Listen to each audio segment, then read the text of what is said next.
Having trouble with your Spectrum internet? Let's clarify the difference between a soft reset and a factory reset on your Spectrum modem router. A soft reset is like restarting your computer. It temporarily cuts power, clearing minor glitches like IP address conflicts without erasing your settings. Think of it as a quick fix for slow speeds or dropped connections.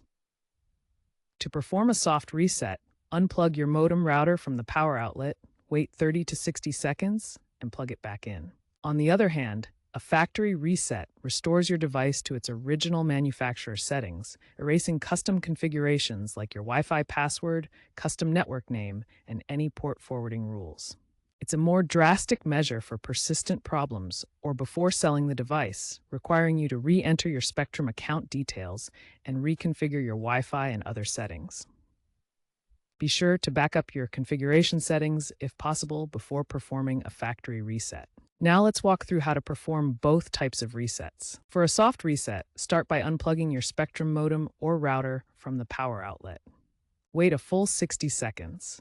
This allows the device to completely discharge. Plug the modem or router back into the power outlet. Wait for the device to power back on and reconnect to the internet. This may take a few minutes. For a factory reset, locate the reset button on your modem or router.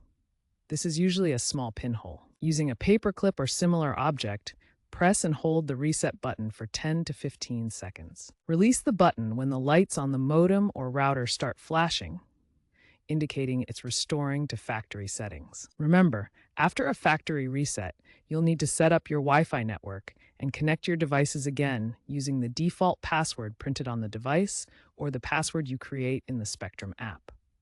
Also, consider using the Spectrum app for guided resets or AI-assisted troubleshooting for a smoother experience. If you are experiencing issues and have a combined modem router unit, be sure to reset the correct device.